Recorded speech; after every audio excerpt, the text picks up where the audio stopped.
Hi, guys. Welcome to the How I Raised It podcast, the show where you get an inside look at how real entrepreneurs and VCs raise capital for their businesses. I'm your host, Nathan Beckert, and today's episode is with Kirin Kalia, founder of Grow Through Story, a consultancy that works with startups, VCs, and accelerators to improve their pitches. In this episode, we go deep into how to leverage large tech events to generate business and investor intros, how and why it's important to be memorable, specific tips for improving your live pitch, and much more. If you're tuning into this podcast to learn how to raise capital for your business, be sure to check out foundersuite.com if you're a startup or fundingstack.com if you're a VC or advisor.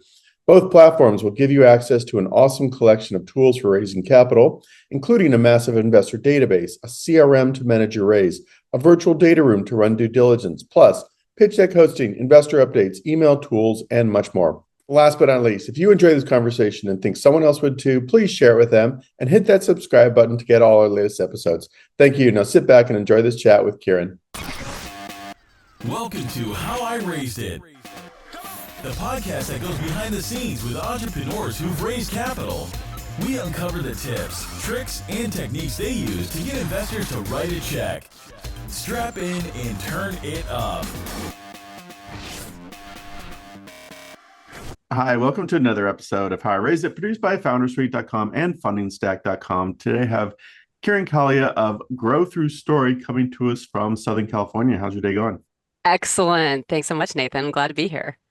Yeah, so let's get into it. You've had a pretty interesting background. I guess where should we start? Maybe just start with the days of working with Jason Calacanis, and we'll kind of get to what you're doing now. Awesome. Tell us a Right story. on. Yeah. Right on. So I go back to the dot-com days as a journalist, and I was living in New York City, and I will tell you, not something I've talked about very often. I had joined a group called Web Girls with lots of R's in it, very 90s, and we were learning how to code, and they had a great policy that was, if you wanted something, you also had to be willing to offer something. And so you could say that at the end of every meeting. So I mentioned I was looking for a new job, and then I offered something, I don't remember, and somebody actually came and said, "Hey, my friend Jason is hiring for his magazine, Silicon Alley Reporter." Like, wow, amazing. And that is how that relationship started. I interviewed, I was hired as a assistant editor, very quickly became editor of a daily email newsletter we did, and we did events, and it was amazing. The dot-com days were so much fun, a lot of craziness, a lot of really interesting businesses being built, a lot of things getting money that probably shouldn't have, and certainly remember how it all crashed. And then I will tell you, came back to work for Jason many years later after doing a bunch of other things and helped him launch a company called Launch. And that's why I moved to Los Angeles, where I still live. And we created this amazing event where companies literally got to launch on stage. And we had a blog and, of course, doing This Week in Startups, which is still running amazing after all these years, still providing a ton of value to founders. And so it was just an amazing experience, to see different eras of tech, right? I was .com, what I would call was basically Web 2.0 mobile, the sort of really the flourishing of that era, and to see how much had changed for the good for founders. And now we're in a very different era. And I have transitioned as well. I worked for a B2B SaaS startup for several years, and within there got to spend a lot of time helping big corporations figure out what kind of startups they wanted to work with and getting those startups ready to speak to them, in addition to doing our own events marketing. So it was really awesome to see how there's different ways for founders to build a business. I think in many ways it's gotten a lot easier. There's always these cycles with funding. And at the same time, there's always room for the person who thinks they've got a better way to do it and is just absolutely dead set on that vision and wants to see it happen. And I am absolutely 1,000% there for those founders to help them tell their message better so that you can actually get everything you want and build it. That's great. Well, Yeah. What are some of the things you're doing now? I mean, you're working with founders. I think in my notes, I have that you have worked with or coached like 1,000 founders. Yes. I stopped counting amazing. at a certain point. It's been a lot over the years, and it's amazing to see, like I said, what can happen very quickly when somebody who doesn't maybe have that direction or that experience, just being able to give them some very clear directions and coaching them so that they can get the outcome that they want. And I love to do that. That's why I decided to go into business for myself. I'm like, that's all I want to do is just help founders do that. So it can be for sales, it can be for investment, it can be for showing up at an event as a thought leader, it can be for the way that you speak to your board. That is also a very important audience. Anytime literally you're opening your mouth or you're sending an email, there's an opportunity on the other side of that. And as a founder, you are always selling something. even if you don't come from a sales background, it is a skill you are going to be developing, and ideally as fast as possible, and ideally so that you don't make too many mistakes along the way. Look, everyone's got to walk their path. There's always a journey. As an entrepreneur now myself, I understand things in such a different way than I did when I was on the other side, right? When I had the safety and comfort of a paycheck every month, like no problem. Like I could tell you how to do things. And I'm like, oh yeah, no, I get it. Like there's real stakes here. You need to make sure that you land this meeting. You need to make sure you land this investment. Otherwise, it's game over. And I don't want anyone to run into that if they don't have to. Yeah, yeah.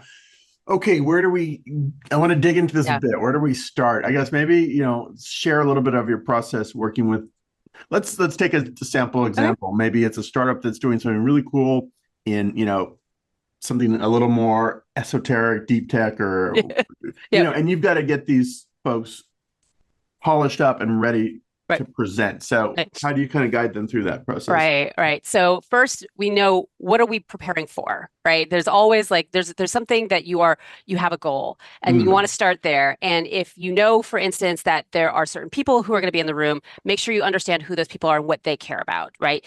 If you are going to be, look, I work with somebody who was pitching a very specific VC firm, and one person was the decision maker. And we looked at that one person, everything that we could understand about that person, and what they like and don't like, and how they make decisions, and how that person knows this founder, and what was all the history there, right?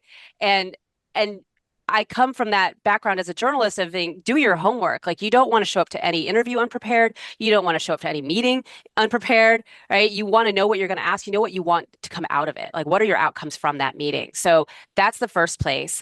And if you have any constraints on the time or on the type of content, absolutely, you must take those into consideration. So you might have prepared something that seems similar, but it might not work for this. And you should take the time to take that collateral. It might be your deck. It might be something else, and say, okay, how do I rework this? Everyone reuses stuff. That is absolutely, totally normal and fine.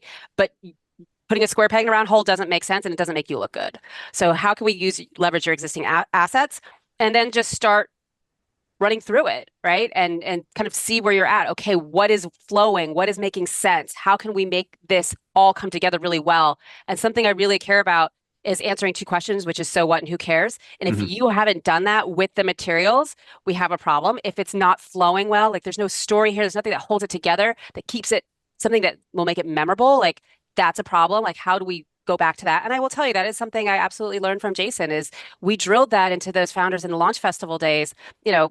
What is the example that brings this to life that's absolutely going to be the thing that I remember and walk away with? And as a founder, it is your job to do that. Nobody's going to do that for you. You know your product. If you can't come up with an example, now I don't know if you really know what you're doing. That doesn't instill confidence in an investor. That doesn't instill confidence in a customer. Yeah, I love that quote. So what? Who cares? I think it applies to what? Who cares? Pretty much everything single thing, right? In life. It's brilliant. I mean, I love it. And even just, you could apply it to like every single slide of your pitch deck. All right. What? So what? And I find that like the busier people are, like, as my job as CEO of Foundersuite and Fundingstack have gotten busier and busier, and my attention span is divided or fractured into 1,000 different things. Absolutely. That so what? Who cares becomes my criteria. Like, you're coming to me with some idea or something, cut to the chase. Like, right. So what? Who cares? And VCs are the ultimate example of that, right? Because they're talking to hundreds, sometimes thousands of startups, and it's all about that. So I think that's a great approach. Yep. What? Yeah. How else do you apply that, right? So I can understand like, applying it to every slide of your deck. How else do you kind of get to that? So what? Who cares? Right. Well, so what is the purpose of this, right? Like, why am I telling you this? I'm telling you this because on the other side of this, there's a room to make a lot of money. I'm telling you this because this is going to, if you want to buy my product, it's going to make your life easier, better.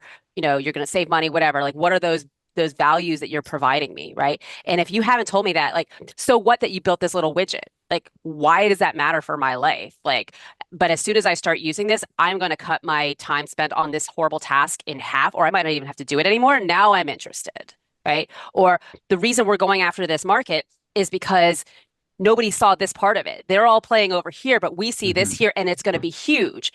And then an investor is like, okay, now I know why I should care.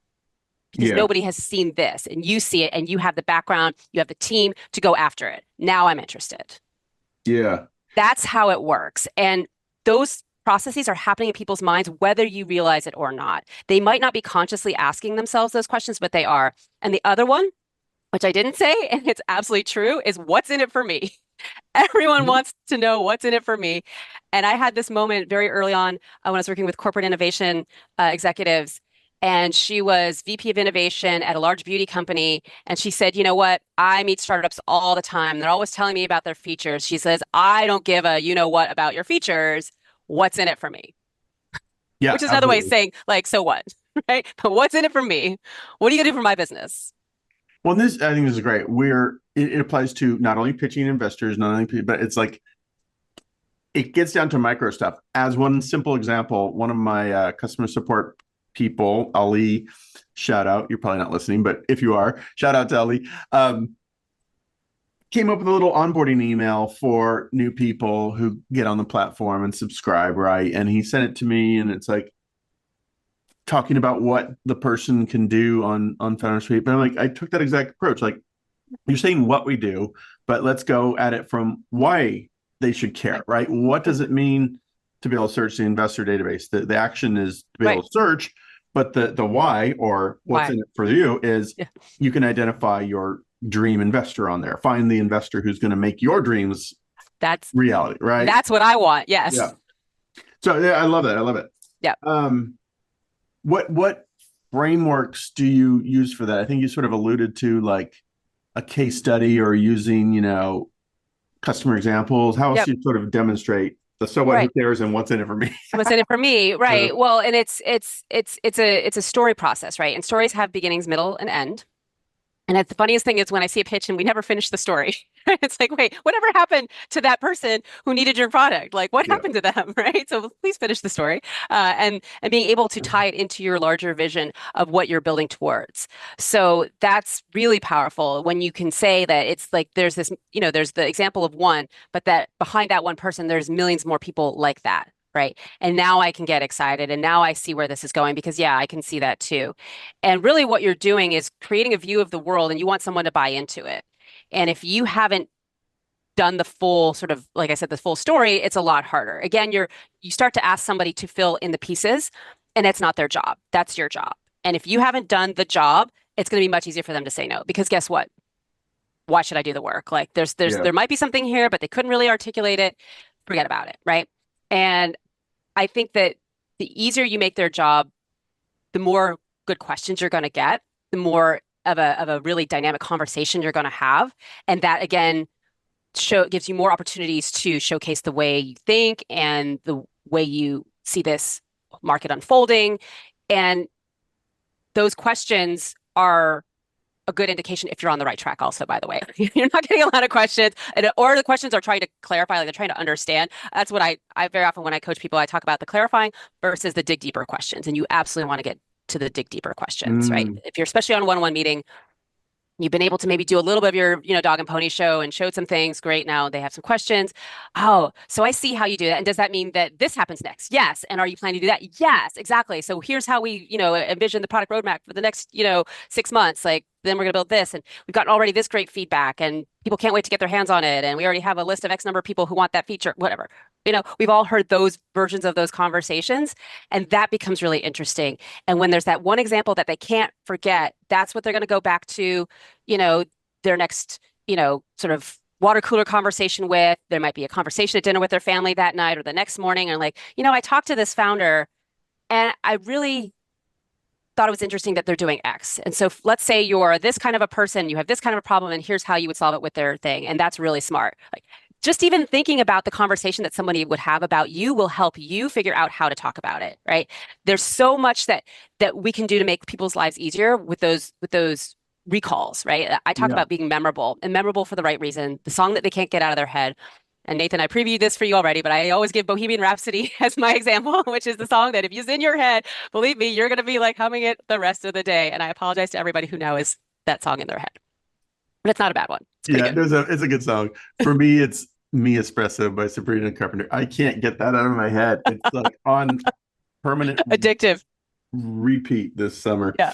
Yeah. So that's good. I like that. Let's dig Yeah. into that a little bit on being memorable, because I say this to founders all the time too, right? I say, hey, you have to put yourself in the shoes of these investors. They are sitting through 8 pitches a day. I mean, making up numbers, but they're sitting through 8 pitches a day, 4 or 5 days a week. I mean, they're literally talking to 30 companies that week. How do you stand out? So then on their Monday morning partners meeting next week, Yep.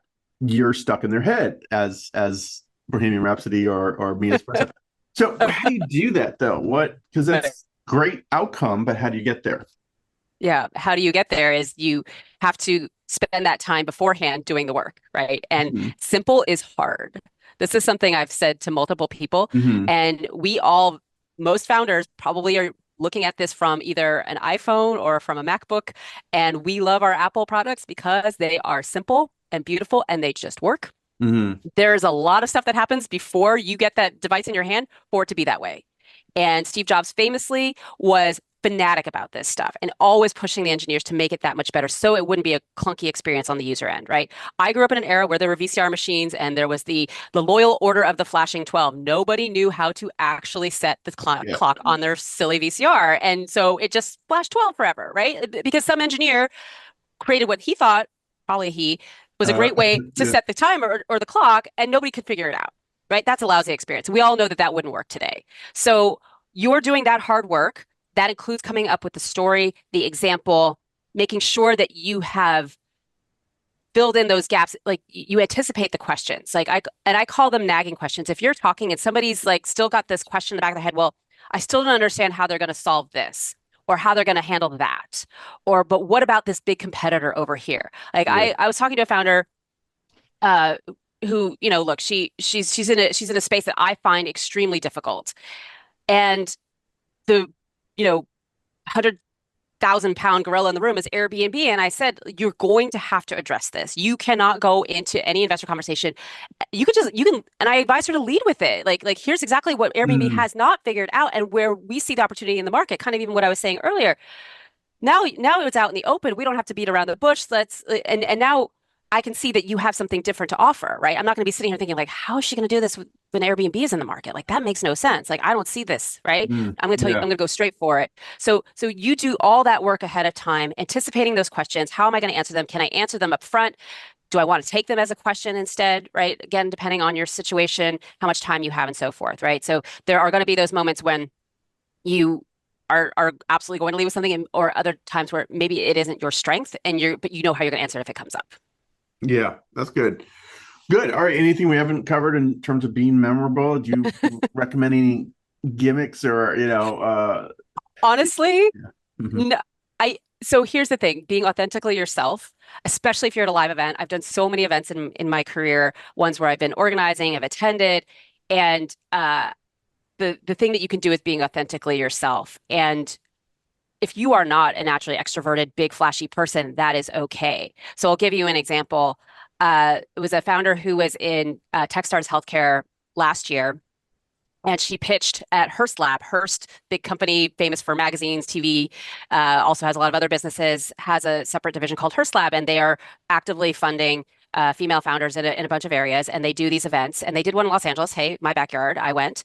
And what I loved about Tara's pitch in that environment was that she leaned into who she is. She told a very vulnerable story about why she started her company. She wasn't big, she wasn't flashy, but nobody in that room was doing anything but listening to her, right? Mhm. If people are paying attention to you or not, because if they have a phone like this and they are looking at their phone and they're not in there going like this, they're not looking, but they all were looking at her because she was saying something about losing her father when she was 16 and she felt like it was her fault. Wow. Hmm. Nobody is listening at their phone. And she said it in this very powerful, almost quiet way. And shout out to Tara, like absolutely, like it was very hard. And I immediately said to her afterwards, I said that was really brave. And she said, my team pushed me to do it. She didn't want to go there, but they were like, you absolutely have to, because that's why we're all here. That's why we're building, it was a caregiving platform, right? Like how to help caregivers. And she leaned into it and absolutely worked for her. She was one of the winners of that Hearst Lab competition that day. And kudos to her and she also answered a really hard question, honestly. Mm. Which, right, she wasn't trying to beat around the bush or BS, and it didn't put her in the best light, but she was honest about it. And they're like, okay, and she still won, right? That's that's and $100,000, and it's a strategic investment and all that sort of stuff. So not bad for showing up for an afternoon. For a day's work, yeah, not bad for a day's work. That's amazing. Right, That's great. right. So those are the things I love to see. And at the same time, yes, you can absolutely be big and bold. If you have that personality. It was not a pitch competition. It was I was at a marketing tech conference, and this woman who owns her own agency in Texas, she just came in with this beautiful sequin jacket, like gold sequin jacket, and I was like, that is smart. It represents who you are. You are immediately visible anywhere in the room. Right? Like somebody can find you. Like you want to be memorable for the right reasons, but it totally fit her brand, right? If she was like shy and quiet, that would not have worked. Funny. That's good. Yeah. Let's talk about events. Something we briefly touched Yeah, on before this call was, how to work or how to leverage large events. So what are absolutely. some thoughts around that? Yeah. Right. So like I said, I've spent a lot of time around events, going to them, organizing them, everything from like your CES and South by Southwest to things like, a small meetup of people in longevity, which I went to last year here in the LA area. And these people are absolutely fanatic about building in this space. Get a group of like 12 people together, right? How do you interact in those different spaces? How do you show up to something where you maybe don't even know who's in the room, right? So there's all these different scenarios you can get ready for as a founder. There's could always be an opportunity. So before you go to any event, know why you're going. Like it goes back to like, why are you in front of this person? Like, what do they care about? Like, why am I going to Senate? What am I getting out of it? And I think it can be very easy to say yes to things without having thought that through. That's a very human thing to do, by the way. We probably say yes to all sorts of things, and that goes to a different conversation about boundaries and all that. But as a founder, you are protecting your time. So if you're going to show up for something, know exactly why you're going to be there, right?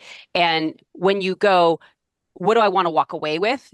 If you can actually make it very specific, I want to come away with, for instance, 3 new prospects. I want to come out from this, networking event or this event, maybe it's a bigger tent pole kind of thing. Like I've been to those, right? Very overwhelming. You're going to do a lot of homework before you go to make sure you have meetings set up even before you leave. Which pieces of content are actually maybe worth going to, which people you're going to try and meet up with while you're there, et cetera, right? You're going to have a game plan for that event, small or big.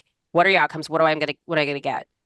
Uh, I'm somebody who I'm very naturally excited to talk on a podcast with you or on a stage even. If I'm walking to a room full of strangers, it used to terrify me. Mhm. And I set myself the goal of like, you know what? I'm just going to go talk to 3 people. I'm just going to go randomly introduce myself to 3 people, just have 3 conversations. And I will tell you, the more you do that, the easier that gets as well, right? Just, especially if you're an introvert and you have to reserve your energy, like just know, I'm just going to talk to 3 people tonight. Just set yourself that goal. When you do it, celebrate yourself. You did it, right? And you're going to learn from everything that you do. So go in with those goals, know what you want to say to different kinds of people, right? So again, if this is more informal and conversations, what's that one sentence introduction to like what do you do, or tell me about your company? What is that one sentence? Not the 10-minute really in-depth detailed version that nobody Mhm. wants to listen to or has time for, especially when there's a bunch of stuff going on. People are having conversations and there's drinks and somebody wants to go find the bathroom or the bar or the food very quickly. If you go into that mode, please don't do it. That is Yeah. absolutely my PSA. If you take nothing else from that, don't bore people to death with what you do. Mm. Ask about them, right? Now I'm just talking on the conversation level. So know if it's a one sentence, you don't know what they do, ask about them. Great. Now I know it's an investor. I know it's somebody who works at a potential customer. This could be somebody I maybe eventually want to hire. Like this person is a CTO somewhere. Like, okay, maybe I want to poach you, right? So be ready for different kinds of follow-ups from there, or ways to talk about what you do. If I'm talking to a customer, I'm going to want to talk about this. If I'm talking to an investor, I'm going to want to talk about that. So that's the sort of small, informal kind of event. You're going to actually be on a stage. Now it's a different level of preparation, right? And again, you want to know why you agreed to do this event, what you're there to talk about, and you're in service of a larger audience at that point. Yes, you are there for yourself, but you're also in service of an audience. So what can you do to make it really valuable for them, memorable for them? If you are a thought leader in your industry, that's a really, really amazing opportunity and absolutely worth thinking through. And, depending on the conference, they may ask for your slides in advance and all those sorts of things. Like, what are those top takeaways you want somebody to have, right? Because you're not really there to sell. Let's be honest, that's not going to work. Nobody wants to buy from you if you're just up there to sell. It's a great moment, maybe you think for like about 30 seconds, and then everyone's going to walk out of the room. Nobody wants that. So how are you going to provide value, and really think about it from the audience perspective, and who are those people and what do they care about again, right? And if it's something like a pitch competition, and I have a lot of experience with those, absolutely, you will have done your preparations. You will know exactly how much time you have. You know who the judges are. You know what kinds of things they probably care about based on your LinkedIn research of them, right? So if there's like, look, I've done a lot of these corporate innovation things. You have somebody on that judging panel who's from the company who's got a marketing role. They're probably going to ask you about your go-to-market strategy. You have somebody on there from that big company who's in product. They're probably going to ask about your product. And maybe in the case of Visa, who I've worked with over the years on these fintech competitions, they very often bring in outside people. It might be a VC, it might be a big bank executive, right? If somebody from Wells Fargo is on there, they're going to probably ask a different question than somebody from Visa will, because they have different interests. So being ready for that is really important. Knowing what you want to say, and you've practiced that. If it is like a pitch, right? Really important. There's lots of ways you can do that, but most important is to actually practice in front of people. Can you keep their attention? Sure. Yeah, of course. Get used to that. Like it just practice, practice, practice. Like what is it? It was like I think it was a New York Knicks player. Like he's practice, man. I'm talking about practice. Practice. Talking about practice. And I'm doing a terrible imitation, and my apologies, but the message remains practice, practice, practice. I just finished, maybe I'm dating myself here by the time this comes out. Steph Curry, gold medal game at the Olympics. What did he do? The last 2 minutes of the game, one three-pointer after the other. Boom, boom, boom. And he was fired up. He has done those shots how many times because he practiced. He was under pressure, no problem. And it was probably one of the highlights of his life, right? More than winning a Warriors, NBA championship. Just being the point maker at that critical moment in the game. Yeah. For your country, right? Like you can have those moments when you have practiced, you show up and you shine. It is amazing. That is electrifying. That is energy. So that is actually the other thing, is making sure you have done your work beforehand to make sure you show up with the right energy. I will tell you, before we started this conversation, I took that moment. I'm going to show up. Everything else in my life I put aside. I am fully focused on how can I help everybody who's watching right now, and being fully attuned to the questions that you're asking me. Everything else disappears. I'm here for one purpose only. That's what you do when you're on a stage. And that energy, people are attracted to it. They want to be part of it. And there's something about you, and they maybe can't even articulate it, right? And you can tell when somebody's got energy and you want to listen to them, even if it's maybe not even a topic that you're all that interested in. You're like, oh, this is an interesting person. Maybe I'll listen a little bit more closely, right? Compared to when somebody's boring you to death. And there's lots of ways that you do that. There's a lot you can do, with public speaking courses and coaches, and I'm happy to talk to folks more in depth about that if they're interested. There's lots of ways to do that. I just don't want somebody to show up and think that, having memorized things is going to be enough. You do need to come with the right energy and excitement for the audience that's in front of you as well.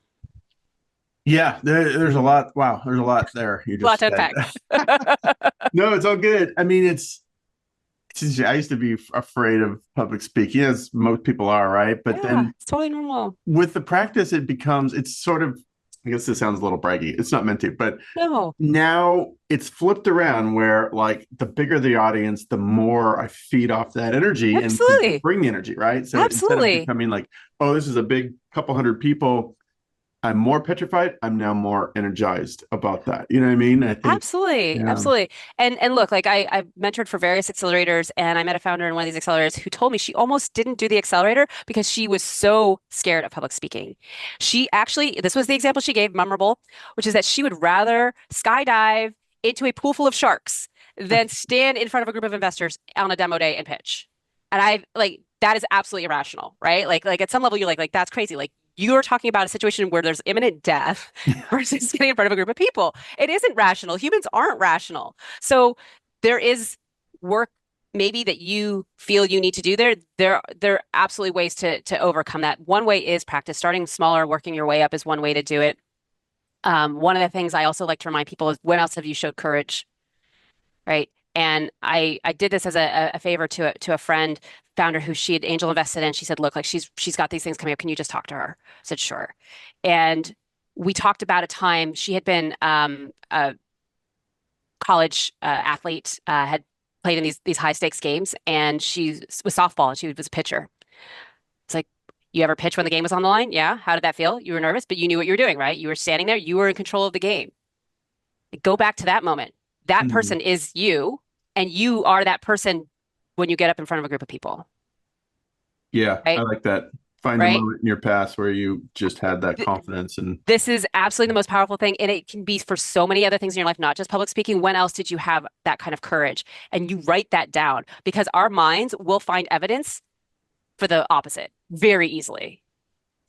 we are all human and we have all done it. Well, there's the time this didn't work and that didn't work and that didn't work. But how about the time it did? And the time I showed up like this and the time I showed up like that. And I had that great moment. And how did that feel? Go back to that, literally build the evidence so that you have less to like you because you know your stuff. Right. Like I've been in this situation before. I handled it. I've done harder things. Like when the game was on the line, I delivered the win, right? I struck out the pitcher. I struck out the batter, right? Like, and we won. Yeah, those are good. Good. Practice, work your Yeah. way up, smaller to larger events, Yeah. find the time you had courage. What else? I mean, anything else like going back to your launch festival days? Because Yeah.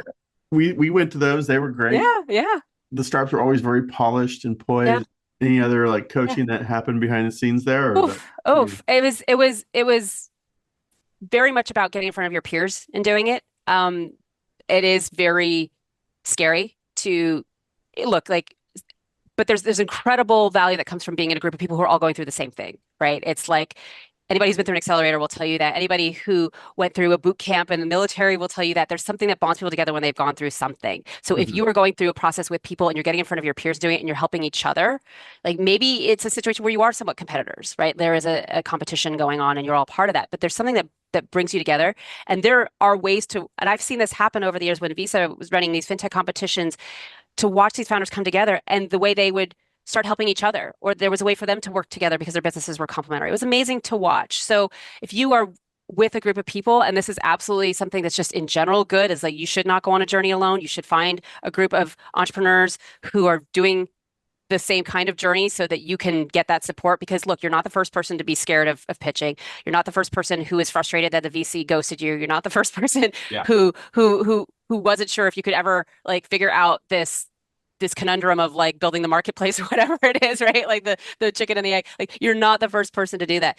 Find people around you who will support you and want to help you succeed and you are there for them as well. It is so powerful. I did this for a reason. It's my little slide thing. I'm carrying my Upside mug. The Oh, Upside cool. is a group Upside that I mug. yeah, I Mhm. belong to. It is all independent consultants and agency owners, and it's the most supportive, welcoming community, amazing people. And look, I've been part of this group for 2.5 years. I pay on a quarterly basis. I'm happy to do it because it's just so valuable to me. I don't, I'm a solopreneur. I don't want to be by myself. I want to be around other people. And it's been amazing. When I had a client who didn't pay, I asked, I was like, hey, how do I get someone to pay? And they helped me, right? So that's what the group is there for. They're there to help and support you and to help you succeed. And so do find your group, do rely on them, practice in front of them, get their honest feedback. Because if you're getting honest feedback before the stakes are much higher, it's way better, right? Mm, If somebody's like, you know what, man, like I just don't understand that. What was yeah, that, right? Like don't ever show me that graph again. Like that makes no sense. totally, totally. I like it. We are coming into event season. Like there's a Yes. bunch of stuff coming up. It's fall. Fall is a very busy season for events. There's TechCrunch Disrupt and a whole bunch of stuff. Yes. And it's funny. I always feel we go to all these events, and I always feel like we do some things that are clever, but I feel like we always half the time wander in and just wander around and hope things happen. Yep. Any other tips for just working a large event? Yeah. We've covered a bunch already, but Oh, anything you haven't yes. covered? Yeah. Yes. Yes. Anytime there's a big event, there's going to be people who are hosting events around the event, right? So you gave the example of Disrupt. Lots of people are going to have events around Disrupt. So they're going to be happening either literally like next door to the Moscone Center. They're going to be happening in nearby venues. That could be somebody's office, hotels, whatever. Like start getting looped into those networks so you can start going to those events as well, because you might actually find more of your people at that event than in the big hall, right? Yeah.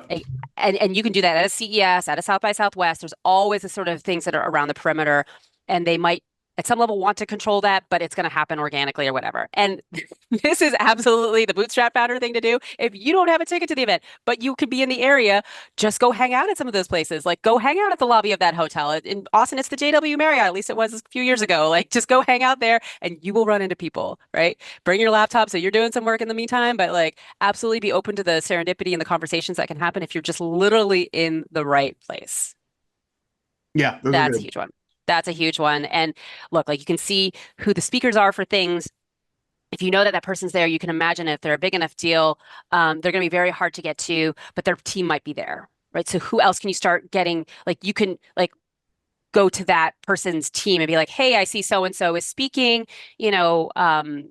what else are you guys planning for this event? Like, are you guys hosting anything? Like, you could even do that too. Just be like, are you hosting your own thing? Right? You don't have to wait for the invitation. You can be proactive. Awesome. This is good stuff. What have we not covered? Any other advice you love to give to founders that we sort of haven't touched on? There's probably a lot, but yeah. Lots of things. Oh my goodness. And this goes back. I've worked in all kinds of publications, and I worked at a think tank in Washington. I edited policy papers many years ago, and I am all about using the most plain language possible, using no jargon, please. Like, there's no place for it. If you were talking, my test is always a kid or a grandparent. Like, they are not going to understand those things. How can you put it in simpler terms? Again, that's putting the onus on you to do the work to make it simple. But nobody wants to work hard to connect and communicate. How can you do that? You use plain English. You use very often when you're speaking to people, especially on a stage, we write in a certain way, we speak in a different way. Do not write long sentences and then speak them out like you wrote them, because it will bore people to tears. And very often, the thing you said at the beginning of the sentence, I don't remember by the time you got to the end, because that sentence was so damn long. I'm like, what are we talking about? I have the attention span literally of like a hummingbird. I'm like, I'm out of there. I'm like, bye. Like, I don't know what we're talking about. I'm back in my phone. So shorter sentences, strong verbs. Like, this is my, I'm getting on my like, and that works for writing as well as speaking. And I have somebody who I'm very lucky to still call a friend. She was my high school newspaper advisor, journalism teacher.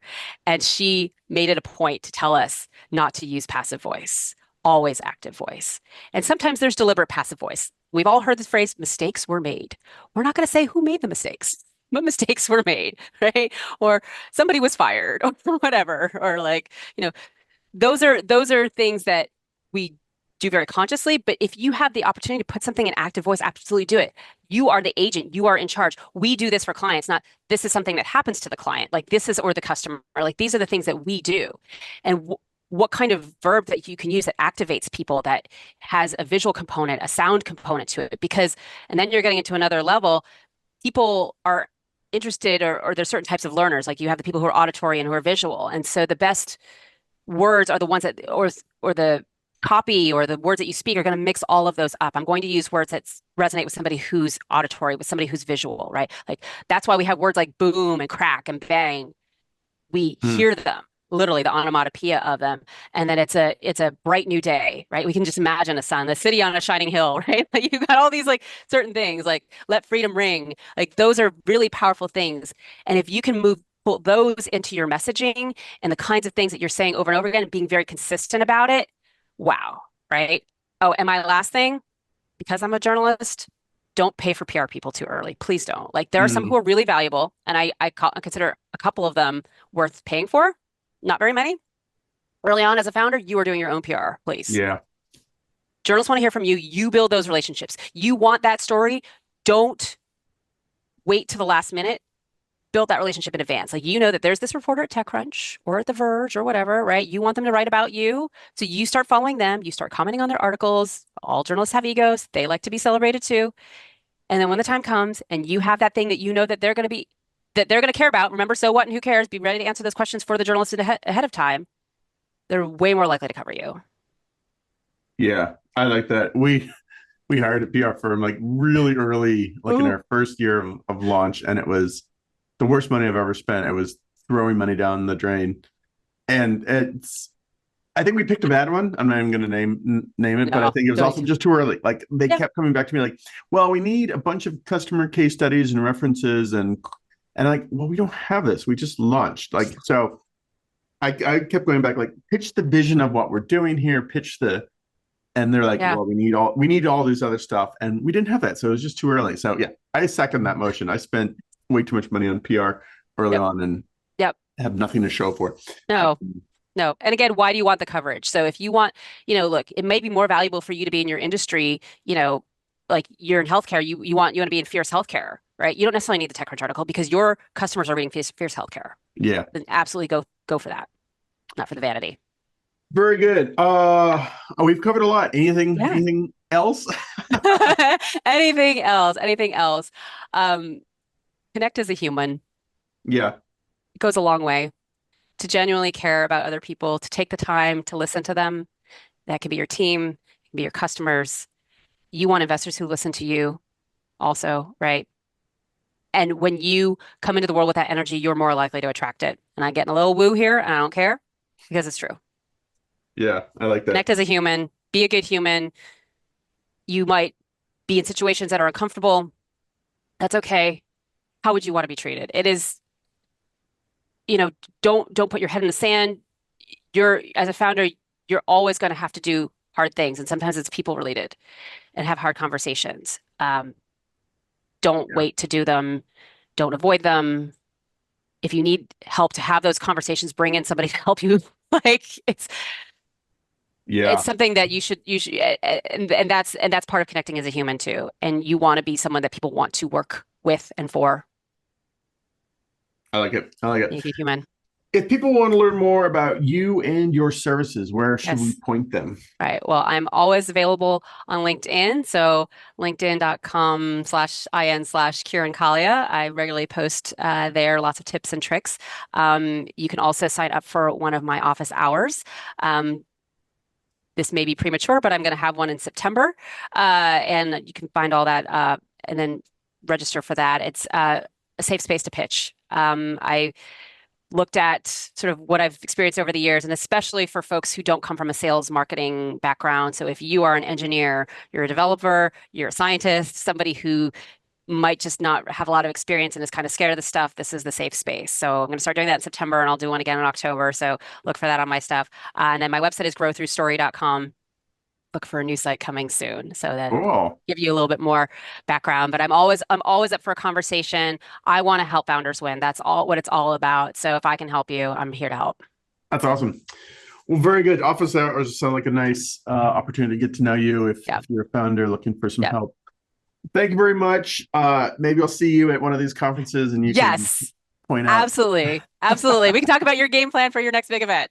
I know. Yes. Oh, yes. I think we're going to TechCrunch, so I'll probably do that. Maybe South by Southwest, which, it's always a balancing act between like, all right, do we plan out and line up all these meetings and events, or do we just kind of go and see where the wind blows us? And the serendipity is fun at these events too sometimes. So there's that. I will see you at Disrupt. I will be there. Visa is hosting the global finals of their fintech competition, Visa Everywhere initiative. So shout out to Visa. It's an amazing event. So if you are a fintech, you want to be in that room to meet people from Visa. Let me just put it like that, right? Be in the room where it happens. Be in the room. Must be present to win. Yes. One of my favorite things. All right. Thank you, Kirin. This is great. And good luck. And I'll see you at TechCrunch in a month or so. All right. Awesome. Over now. Bye.